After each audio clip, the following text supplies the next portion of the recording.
Voici la situation. J'ai décidé de vous acheter une voiture de luxe. Tiffany, une personne ordinaire, n'en a pas besoin. Mes parents ont envisagé d'acheter une nouvelle voiture, et depuis que j'ai épousé Peter, j'ai remarqué un changement chez lui. Il semble plus égocentrique. Il convoite la voiture haut de gamme que mes parents m'ont offerte, et franchement, j'en ai assez. Je m'appelle Tiffany. J'ai 28 ans et j'ai rencontré Peter à l'université. Nous sommes mariés depuis 3 ans. Peter est sociable et apprécié, ce qui est tout le contraire de moi, car je suis introvertie et j'ai peu d'amis. Nos conversations se sont intensifiées au fil des cours, et nous avons fini par étudier ensemble.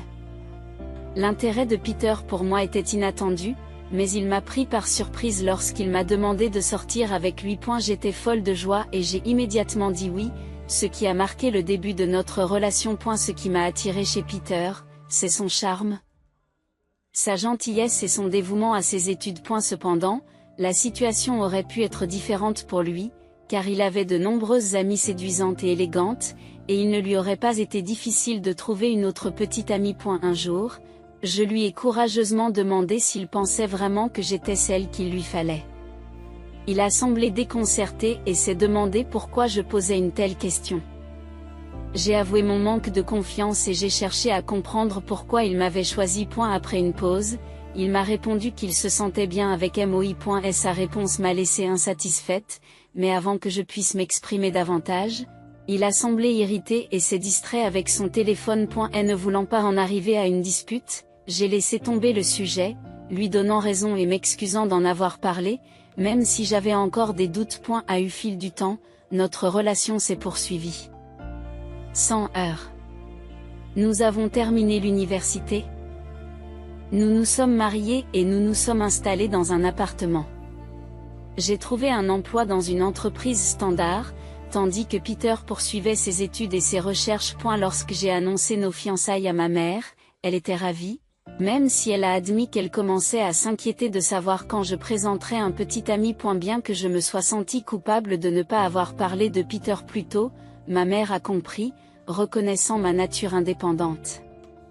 Le fait de savoir que Peter était là pour moi l'a rassuré. Mes parents, qui se sont rencontrés à l'université et s'aiment toujours profondément, sont mes modèles. Mon père a gravi les échelons au sein d'une grande entreprise, tandis que ma mère l'a soutenu et s'est adonnée à ses passions culinaires, devenant très douée dans ce domaine. Mes parents ont toujours respecté les limites de chacun et soutenu les passions de l'autre, comme ma mère, qui donne aujourd'hui des cours de cuisine. En grandissant dans un tel environnement, j'ai appris très tôt la valeur de l'indépendance. Même si je n'étais vraiment douée que pour les études, j'ai choisi de ne pas faire d'études supérieures parce que je voulais être autonome et commencer ma propre vie. Bien qu'issue d'une famille aisée, j'étais déterminée à ne pas m'appuyer indéfiniment sur elle. J'aspirais à fonder une famille comme celle dans laquelle j'avais grandi et à rendre mes parents fiers de moi, peut-être en ayant des enfants un jour. Cet objectif peut sembler simple, mais pour quelqu'un comme moi, il s'agit d'une ambition importante. Lorsque Peter et moi avons commencé à vivre ensemble, les choses ont commencé à changer. Peter était étudiant diplômé et travaillait à temps partiel, mais il ne contribuait pas beaucoup financièrement. J'ai essayé d'aborder la question avec délicatesse, en suggérant qu'il serait utile qu'il utilise une plus grande partie de ses revenus à temps partiel pour nous aider à faire face à nos dépenses. Sa réponse a été dédaigneuse. Je contribue, tu sais. N'as-tu pas dit que tu t'occuperais des frais de subsistance lorsque nous avons emménagé ensemble, Tiffany? Ces paroles m'ont mis mal à l'aise. Peter avait toujours rêvé de devenir professeur, c'est pourquoi il avait fait des études supérieures. Je l'avais rassuré en lui disant de ne pas s'inquiéter pour les finances, étant donné mon emploi stable. Pourtant, lorsqu'il a répliqué, je n'ai pu que murmurer en signe d'approbation, ne sachant que dire d'autre. Peter soupira lourdement. Tu ne comprendrais pas, être étudiant diplômé coûte cher, mais qu'en est-il de la vie sociale et des autres activités? Oh, et au fait, j'ai besoin de 1 000 $ pour un voyage de recherche. Peux-tu me les prêter? Je te rembourserai plus tard. Les demandes de ce type sont devenues plus fréquentes et nos problèmes se sont intensifiés. Il a commencé à passer plus de nuits à l'extérieur, me laissant seule avec des repas froids et des appels sans réponse.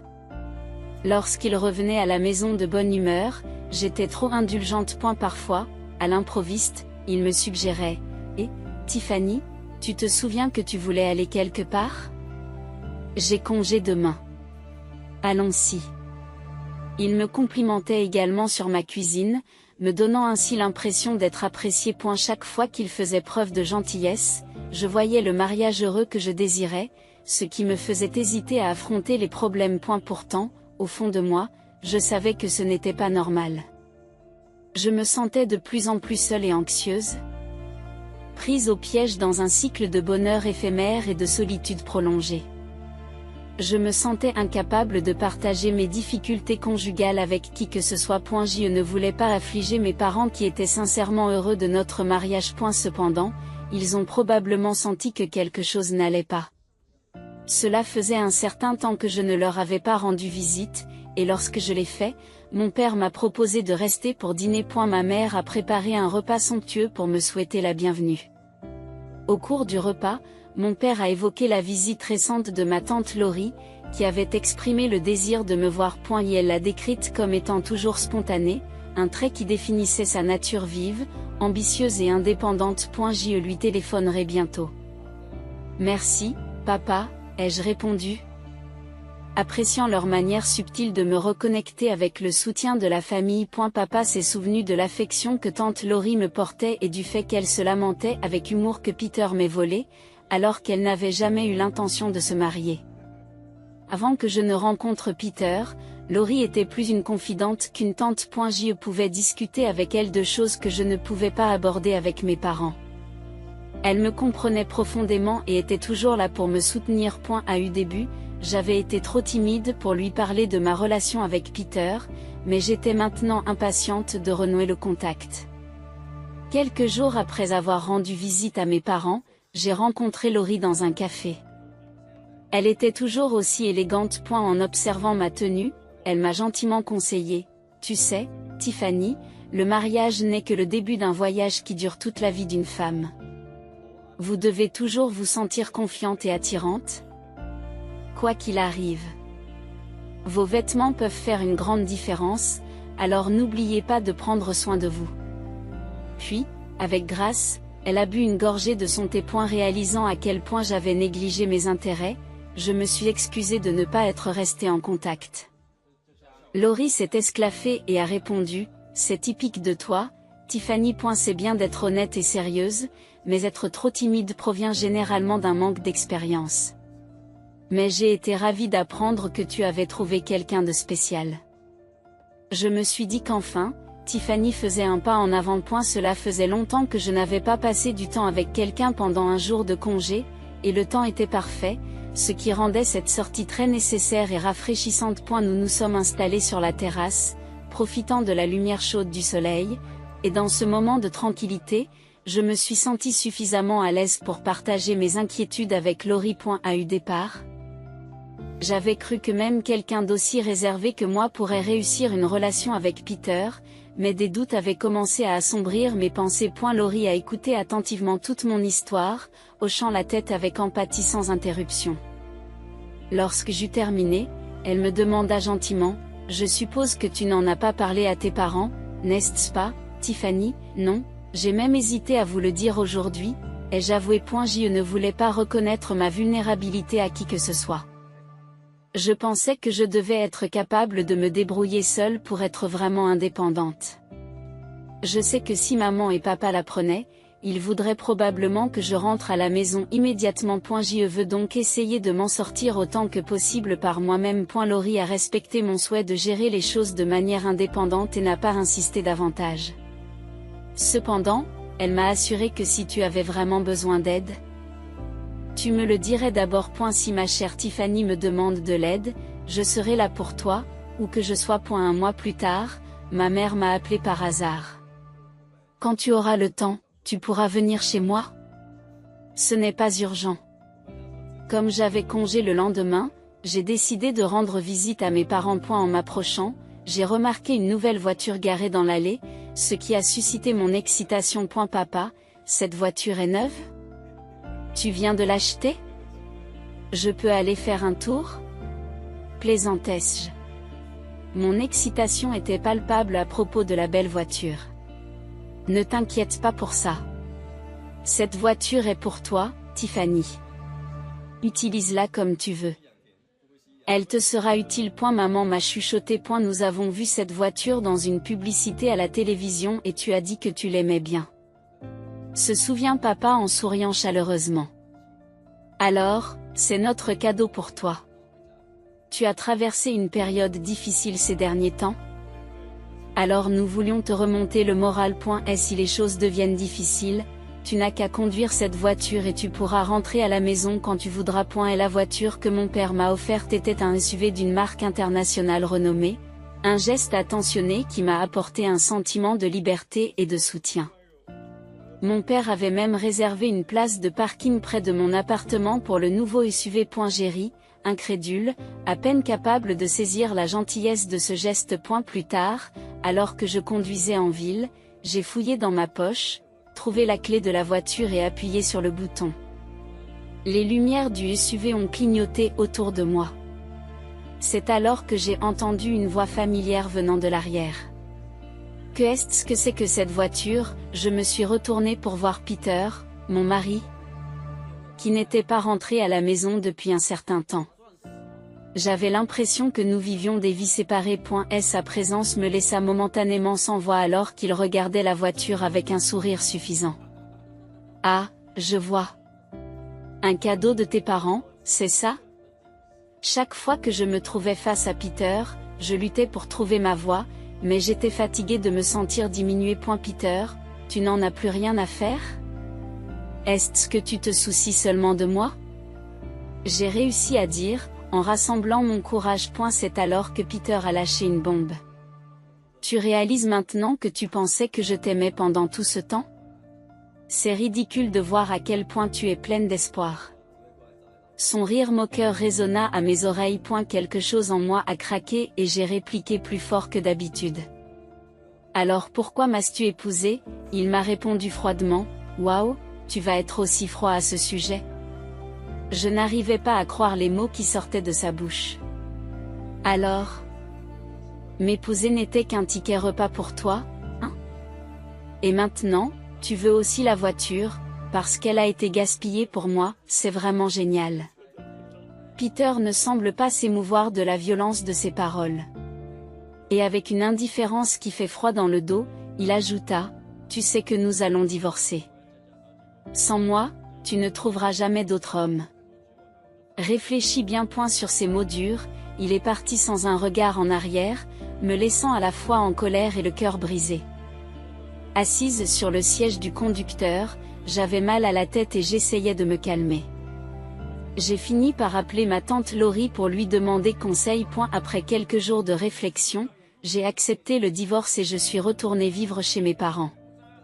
Ils m'ont accueilli à bras ouverts et la vie a recommencé à être paisible.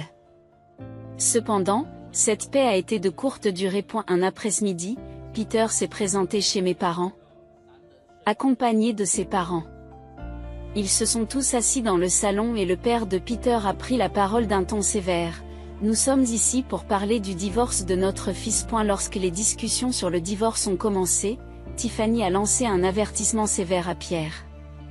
Si tu n'acceptes pas le divorce, j'utiliserai les relations de mes parents à l'université pour compromettre ton avenir. Et il ne serait pas difficile de nuire à la carrière d'un jeune registraire si leur fille porte plainte. Peter aimait vraiment Tiffany, mais il trouvait son approche trop agressive et il avait l'impression qu'elle essayait de l'intimider.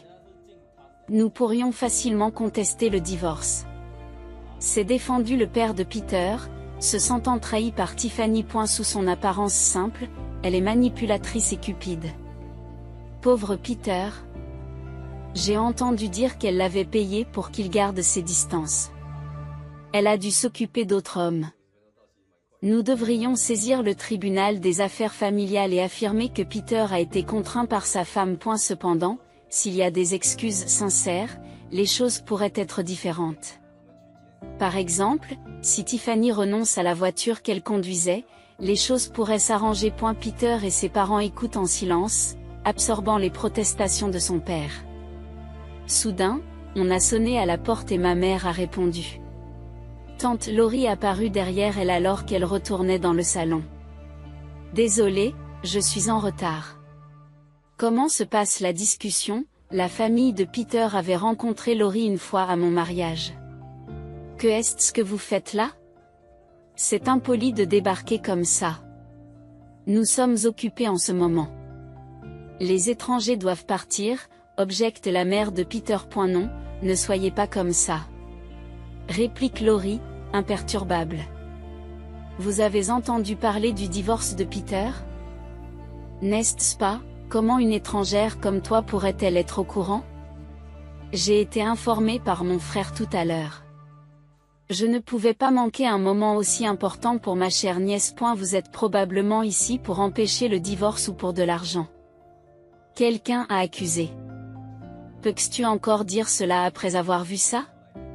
Rétorque Laurie en sortant de son sac une pile de documents qu'elle étale sur la table à la vue de tous. J'ai engagé un détective pour enquêter sur cette affaire. Il s'avère que Peter a trompé Tiffany avec plusieurs femmes. Bien qu'il soit marié, il ne rentrait presque jamais à la maison à cause de cela. Il profitait de la gentillesse de Tiffany et lui demandait même de l'argent. Cette révélation a réduit la salle au silence, bouleversant le ton de la réunion alors que tout le monde prenait conscience de la gravité des conclusions de Laurie. J'étais plongée dans mes recherches universitaires, et lorsque je parvenais à rentrer à la maison, nous partagions nos repas et partions en voyage ensemble.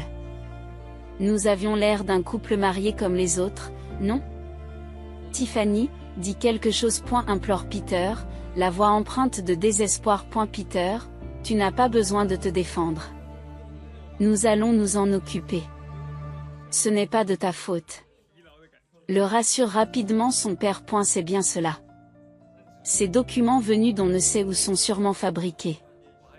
Notre Pierre ne se livrerait jamais à de tels actes.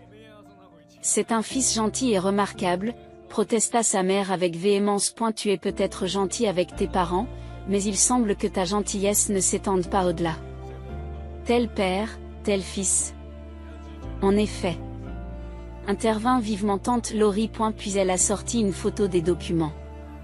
J'étais récemment dans un hôtel pour une réunion d'affaires et j'y ai vu William. Il était en compagnie d'une autre femme et avait l'air très à l'aise. J'ai donc demandé au détective d'enquêter également sur William. Les résultats sont conformes à mes soupçons. Vous comprenez maintenant? Le visage de la mère de Peter pâlit tandis qu'elle saisit les documents et les examine attentivement. Que est-ce que c'est, William? Depuis combien de temps cela dure-t-il? Ce ne sont que des mensonges, n'est-ce pas? Demande-t-elle d'une voix tremblante. Kayla, arrête de regarder. Donne-moi ça. William, paniqué, tente d'arracher les documents, mais il est trop tard. Kayla, visiblement désemparée, s'adresse directement à William. Tu m'as trompé. La voiture que tu voulais tant était pour elle sur ces photos, n'est-ce pas? William a beau essayer de la calmer. Kayla ne veut rien entendre. Et la conversation sur le divorce de Peter a été momentanément oubliée lorsque Kayla a quitté la maison en trombe, les larmes aux yeux, avec William à ses trousses dans une vaine tentative d'explication. Dans le chaos qui s'ensuivit, Peter s'exclama, « Attendez, et moi ?» Et les suivit, tout aussi confus. Le reste d'entre nous resta dans un silence stupéfait, mais tante Laurie avait un air satisfait sur le visage, me faisant un clin d'œil complice. Et elle était claire qu'elle avait anticipé le dénouement dramatique des événements, révélant des vérités qui étaient peut-être cachées depuis longtemps, mais qu'il était nécessaire d'affronter. Après les événements tumultueux, tante Laurie m'a dit que les parents de Peter avaient fini par divorcer. Tu ne tomberas plus jamais dans les bras d'un homme aussi terrible. Rends-toi plus séduisante. Je t'apprendrai tout ce qu'il faut savoir sur la façon de se comporter en tant que femme. Laurie a encouragé. Malgré son emploi du temps chargé, elle me rendait souvent visite et m'emmenait manger et faire des courses. Pendant cette période, j'ai beaucoup appris d'elle et j'ai acquis une nouvelle perspective sur le soin de soi et la confiance en soi. Un an après le divorce, j'ai pris la décision cruciale de faire des études supérieures.